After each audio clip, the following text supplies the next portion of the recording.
din kanina ay nagkaroon po pinagtawanan. Tayo mismo, mga netizen, pinagtawanan po ang press con ni Sara Duterte. Bakit? Press con, pero bawal magtanong ang press. Eh di dapat hindi na press con, mga kababayan. Ano na lang dapat ang tawag? Naku po, Bibi Sara, kawawa naman. Eto ba, DDS, ang gusto nyo maging presidente ng Pilipinas? Gusto laging nakahanda?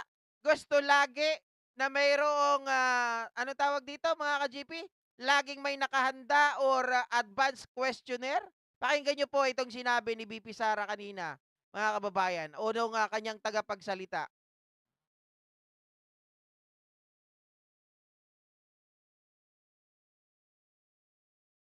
Everyone. The Vice President's address to the nation will begin in around about 5 minutes. So, a gentle reminder, the Vice President will not entertain any questions from the media after her address. Thank you. As a gentle reminder, the media is not allowed to ask question after her address.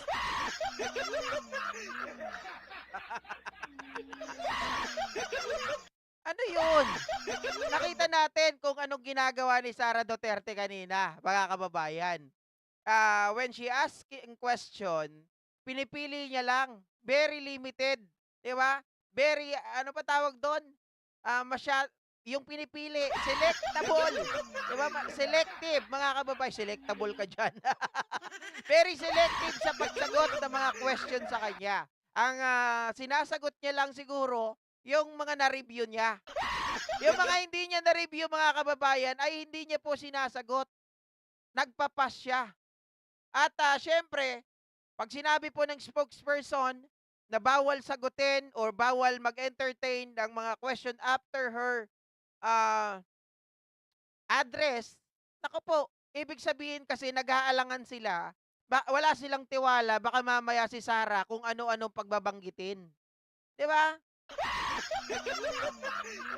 Baka kasi mga ka-GP Natics, lumabas na naman yung video, hinahanap ko yun eh. Yung video na sinasabi ni Sara nung when she was interviewed.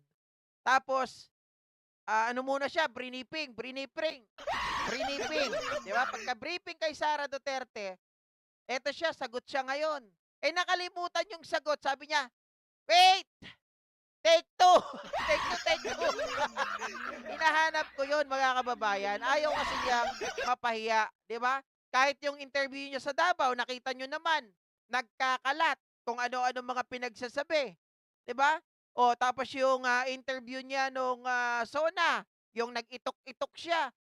She is not ready to answer those questions. So, dapat, mga kababayan, kung ikaw talaga, alam mong matalino ka, alam mong marunong ka, no need to ask or no need to have the advanced question. 'Di ba? Kasi in pronto eh. Paano kung darating ang panahon na limbawa na naging presidente si Sara Duterte? How she can talk, how she can communicate with the other leader, 'di ba? Paano 'yun, mga kababayan? 'Di ba nakakahiya tayo? Ano 'yun, mag-ala Robin Padilla siya? Sasabihin na ano, ang gagawin niya, para sabi ko nga si Robin Padilla, 'di ba si Robin Padilla ang ginawa niya kay Coco Pimentel, pinuri ng pinuri, mali naman yung pagpuri.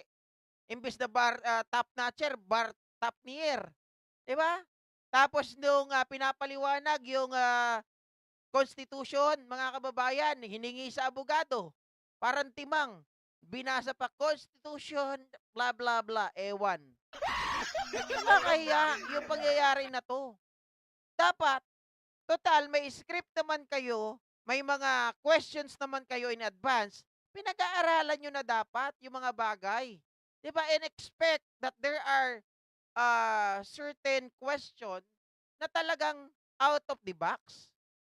'Di ba? Kami nga sa call center, mga kababayan eh, ang daming mga out of the box question, 'di ba? Gano'n talaga. Kailangan do'n masusubok yung gaano katalas yung utak mo, hindi yung laging may naka-ready. Hindi yung laging may nakahanda. Ano 'yan? Kasi doon makikita, doon natin ire-rate kung gaano at karapat-dapat ba na maging presidente ang isang tao. O nandiyan kayo, namumuno kayo, tapos hindi niyo kayang sumagot ng mga improntong question. 'Di ba nakakahiya 'yun? Oh,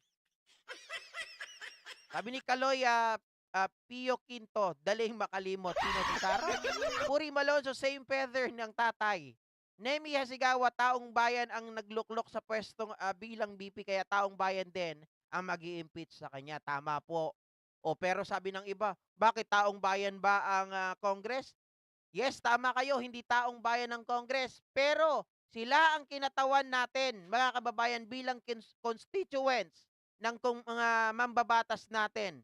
Inire-represent lang tayo, kaya tinawag nga yan na House of Representative. And those people there, they are our representative.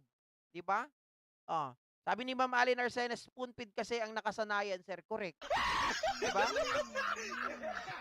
Puri Malonzo, buti Tarsier yung sinabi niya kay Pimentel. Tarsier. Di ba? Oh. Furious Protector, shoutout sa'yo ha. Long time no si din, kabsat. Sabi ni Aida Miguel, takot kasi ma-interview. Eh paano mga kababayan, mga ka-GP natik, sabi ko nga sa inyo eh. Ngayon, nakikita natin, kasi kung lawyer yan, di ba, hindi takot magsalita eh. Pero dahil laging may nakahanda, parang yung usap-usapan o rumor na ito ay nakapasa lang dahil doon sa kaibigan ng kanyang tatay at kasama kabrad sa fraternity, kaya lang nakapasa itong si Sarah. Parang lumiliwanag ngayon. Diba? Sabi ni Burns, undergraduate ng lokumuhan ng vocational law. Ma'am Cheryl Santa Maria, shoutout sa'yo. Okay? Rowena Bausin, good afternoon, Sir JP. Magandang hapon po. Miss Calderon, Robbie Ong, nasa cave si Kago, kaya ganyan ang audio. Wow! Hindi, pangit talaga. Nasa cave ba ako? Hindi ko alam kung bakit parang ganyan yung boses sa inyo, di ba? Oh. Sabi ni Judy Kayanong, ayos Kago, tuloy na ang impeachment kay Sara Duterte. Meron na bang bagong update, Judy Kayanong? Kasi last time na nakabalita ako, June 2 pa ang resume ng session ng Senate, 'di ba? Mm. Bilang DepEd secretary, hindi nito naganapan ng maayos, hindi ito naganapan ng maayos ni Sara Duterte. Eh paano? Pera lang ata ang hinahabol. 'Di ba? Papa Pauls, pero ang lakas mga tiyaw ng mga vloggers niyan sa mga interview sa speeches ni PBBM, lalo yan sila Jojo Di Guzman, Bisdak